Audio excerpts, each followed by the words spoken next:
Hi everyone, and welcome back to OncoFit. I'm Vahe, and today my guest is Dr. Paolo Ciracì, a medical oncology resident at Pisa University Hospital. Paolo, great to have you here. Thank you so much for inviting me.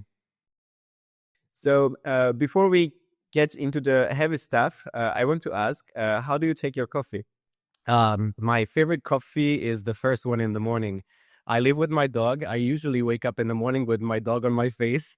Then we go have a walk. I come back and I make this full mocha of espresso, which is like something like an Americano, but it's full of very caffè amaro, we call it. It's espresso, very long espresso. Yes, and on cold days, is coffee a ritual or just a survival tool? No, it is a ritual in the morning. So I have to drink that coffee in the morning before starting my day. And usually I drink other coffees during the day, but until 3 p.m. If I drink after 3 p.m., I won't sleep at night. Yeah, you probably are getting tachycardia and anxiety. Yeah, exactly. So there's a beautiful tradition from Naples. I'm sure you know that. That's called caffè, sospeso. Yes, I know Candid that. coffee. Yes, you pay for two, but drink one and leave the other one for someone who needs it. Such a simple way to say like you are not alone. Do you have the tradition in Pisa also, or? No, we don't have that. And also in the south of Italy, which actually I come from, we don't have that too. So it's only in Oh, Naples or near Naples, I think that. okay, but I guess that's a good tradition. Yes, it is. So let's go to the medical stuff. Now you're a medical resident. Okay, Paolo, now let's move to medical stuff. You are a medical oncology resident at Pisa University Hospital now. I want to know how it works for you. How's clinics, the ward time, research, shift nights? How is it in Italy? Oh, I'm lucky because we don't do nights, shift nights, but we do a lot of clinic and also a lot of research. Now I'm pretty used to that because I get used to that. I'm at the final year of my oncology residency, but at first I have to admit it was like very tough when I started my residency here, because you have to do a lot of clinics, you have to see a lot of patients, and then you have just a very small amount of time to do research, and you want to have more and more time to do research. So at the beginning, you have to witness, and then when you grow up, you're free to have your ideas and develop your own ideas and work on important projects too. Okay, that's great. And I want to know, how has a residency changed your personal life? Oh, Time, sleep, friendship, family. How do you manage all that? I don't do that.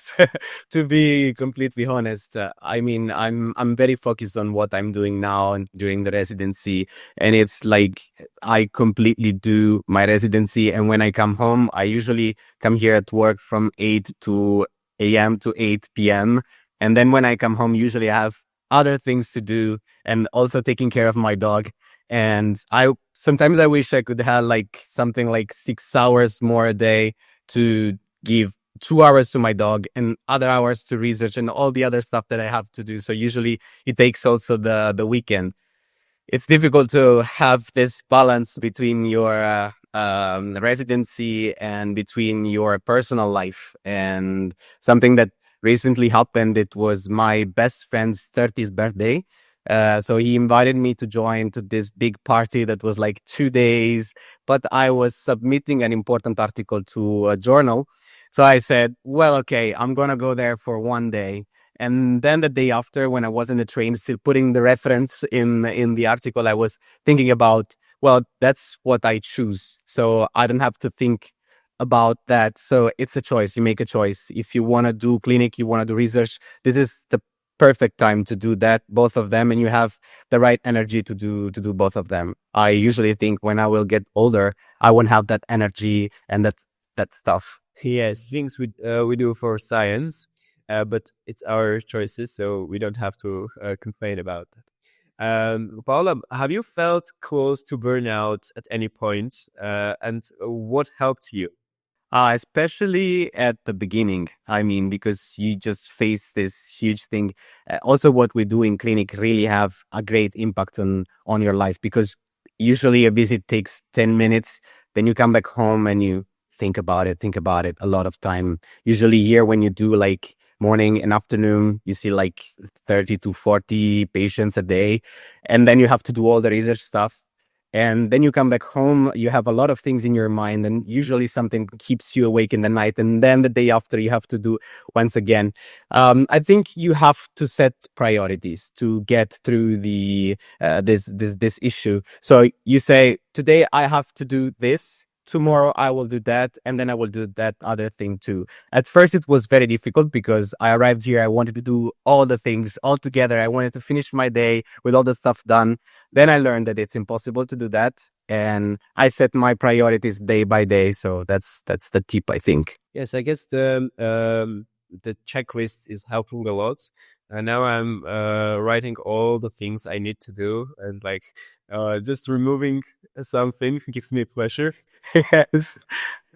That And also the calendar on the phone. That one is important because if something is not written there, for me, it doesn't exist. So if I don't have a meeting or something over my phone, that doesn't exist. now I have to do lots of things, and sometimes I'm forgetting them.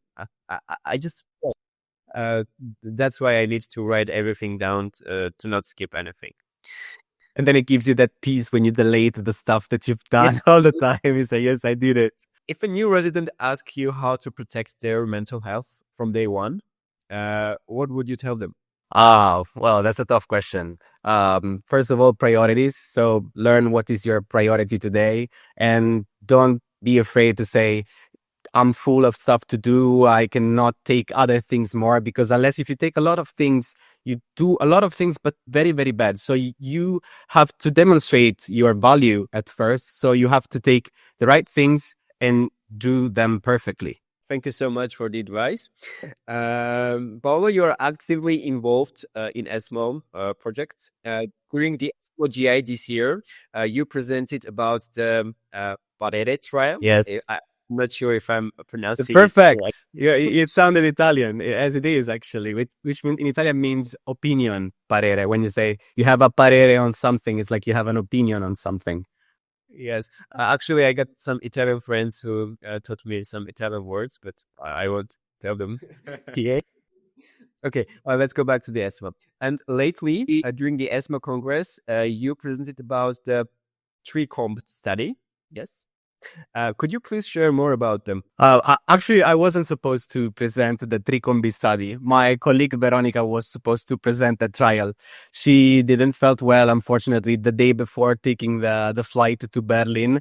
And then my mentor, Professor Chiara Cremolini, wrote me a text and she said, we need to have a plan B. And I was like, yes, that's a good idea. You're going to present the TriComB study. So I just had 1 day and a half to prepare that presentation, but I knew the study, so all the stuff. And fortunately, it went very well. The PARERE study was a trial that I was very focused on during this last year of my residency. It's a very important trial, though it's a phase 2 trial. I think have some very practice informing data, which is for the reuse of anti-EGFR agents in a subgroup of patients which are RAS and BRAF wild type chemorefractory metastatic colorectal cancer patients. So though not a positive trial, we have some very good information, which is that you can reuse anti-EGFR agents if you select your patients not only with clinical criteria, but also with liquid biopsy. So just with a simple blood test, you can test the absence of resistant clones in the DNA. If there are no resistant clones anymore, you can do once again the treatment, and it works. And it works even better than another standard therapeutic option in that setting, which is regorafenib. That's great and very interesting. I hope in upcoming congresses you're going to present results from already phase 3. I don't think we need a phase 3, but what I am doing thanks to the ESMO Fellowship is now to reselect these patients. We know that when we select these patients with the clinical features and molecular features with liquid biopsy, there is around 60% of disease control rate. That's meaning that there is a 40% of patients that, despite being selected, heavily selected, they do show progressive disease as best response. So I think we need to find and tailor a little bit better this treatment strategy. And so that's the aim for the project that I am doing in Spain since the next January. And we are going to collect also blood samples from another similar trial, a Spanish trial, which is the Citric trial, which has a similar design to the Parere. So it's going to be very interesting. So you covered my next question. Yeah. I'm sorry. But I also want to know about TriComB trial. Like, what is the big idea there? And what's the one practical takeaway a busy clinician should remember? The TriComB study starts from preclinical evidences from the sequential combination of two drugs, capecitabine, which is a standard treatment option in the first-line setting for patients which are deemed unfit for combined regimen, for example, FOLFOX or FOLFIRI or FOLFOXIRI. And there is a rationale for sequentially combining this one with another drug, which we use in the chemorefractory setting, which is trifluridine-tipiracil. So we wanted to test for the first time in human whether this rationale was true. So this was a phase 1/2 trial. So in the first part, we identified the recommended dose of capecitabine and trifluridine-tipiracil, and then we moved to the results that we've presented at ESMO to test the activity of this combination. It's very active. It's promising, but there is a lot of toxicity to manage. So we have to really, really think about this and try to understand what is the next path and where we want to go with this combination. That's great and really interesting. And I wish you good luck with the fitness labs in this study. I hope you mentioned about the ESMO Fellowship. So you are the recipient of ESMO Award. Congratulations on that. Thank you very much. Milestone. I want to ask about the application process and what young oncologists can do to get the award. You have to start ahead, a lot of months ahead. So you have to have an idea. I had an idea. I spoke to my mentor here, and I said, I have this idea. I want to do this. And she said, okay, I think the perfect person to do that is Professor Clara Montagut, which is my future mentor there in Spain. And then we planned all the projects. So I started writing it ahead of time. It was like 4 or 5 months before. It took me 1 month to write the perfect protocol, because I had to read it a lot of time. Even a single word should have been perfect. And you have to write a good motivation letter, because it's important to show how important for you is to achieve that fellowship. So it took me long. I wasn't sure about the final results, because it was written that we should have that results at the end of July.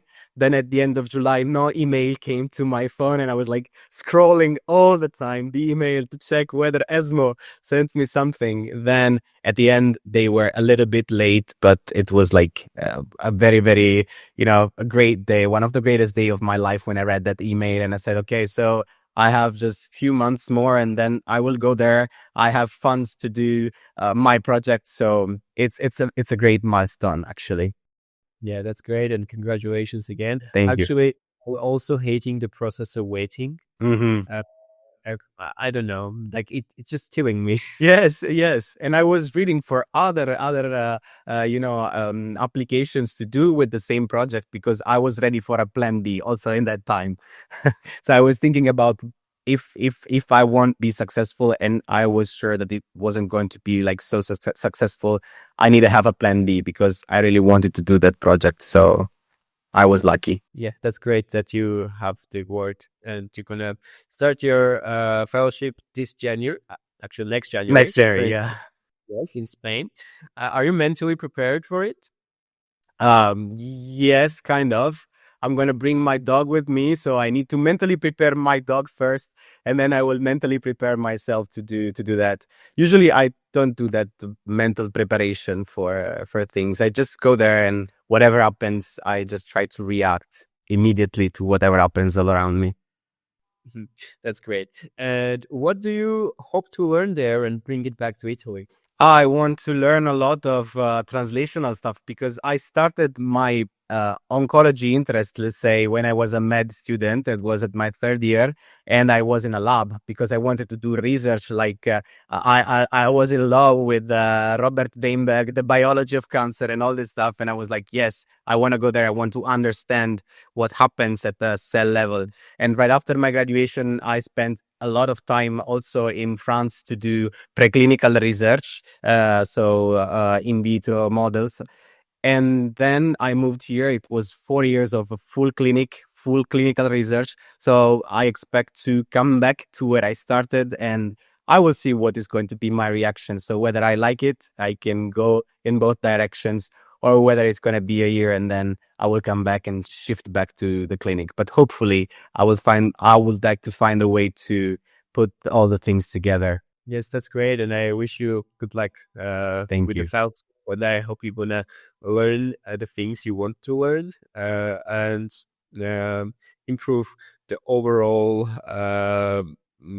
conditions in cancer in all around the world, not just in Italy. Yes. Thank you very much.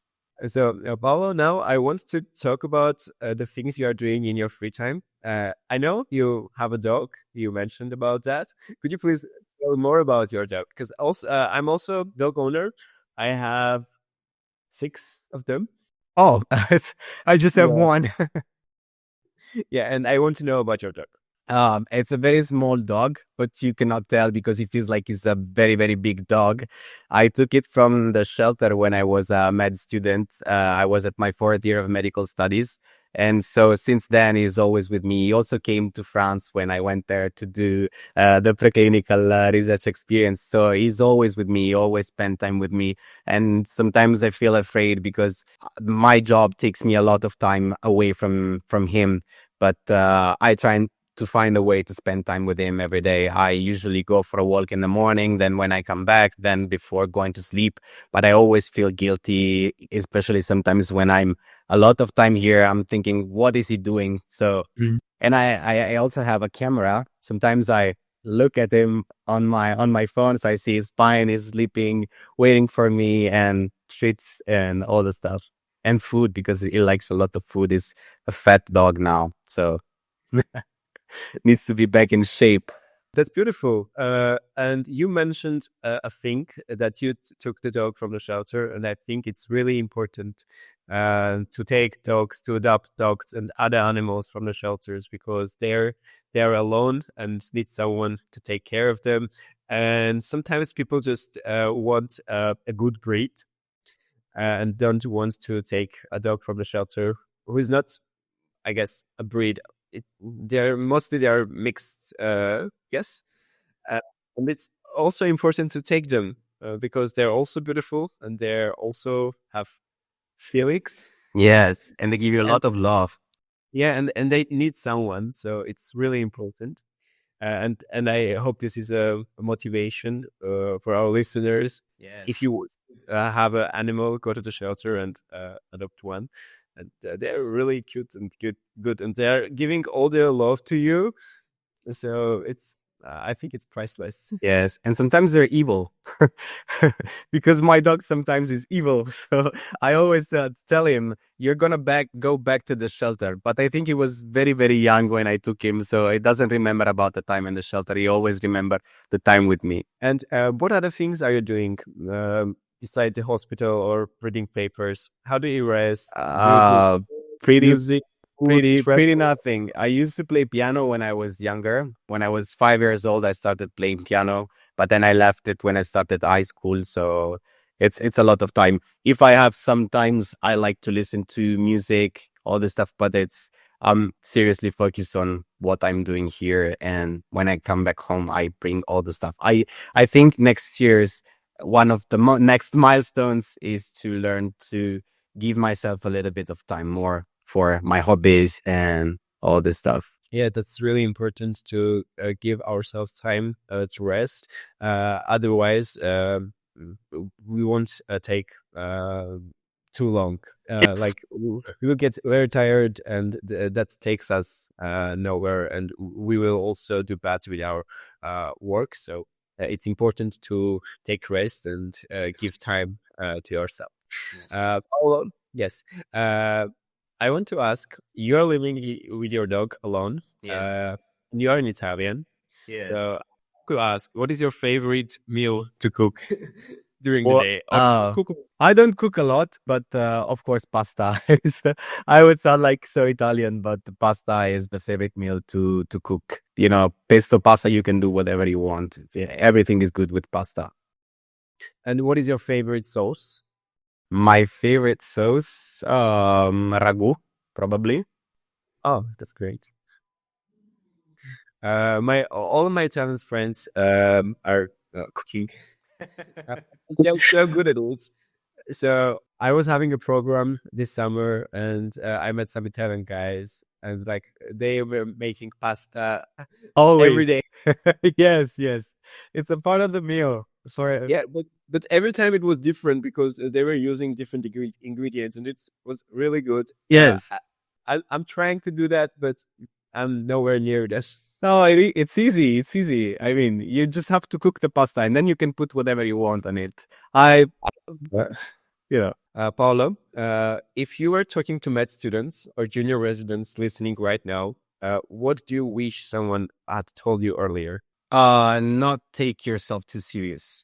Just be free to make mistakes. Be free to show yourself for who you really are. We're not perfect. We all make mistakes. So it's okay if you make a mistake sometime. That's great. Mistakes are part of the process. Yes. Yes, you have to make mistakes. Otherwise, you won't learn anything. And in oncology, do you think it's more important to be brilliant or to be consistent? Well, I think both of them, but if I have to choose, brilliant. That was unexpected because most of the people are saying consistency. Yes, I don't know. Consistency helps you a lot. If you're just brilliant and you don't have consistency, well, you don't go anywhere. But if you have a great idea, so you're brilliant, you want to succeed, you know that you need to have consistency. So I would say you have to be brilliant. Paolo, this was a pleasure. Thanks for giving us the real picture of residency in Italy, the ESMO updates, and what's next with your fellowship in Spain. And to everyone listening, thanks for being with us, watching us. If you're interested, subscribe to our channel. And don't forget to keep the coffee brewing. Until the next time.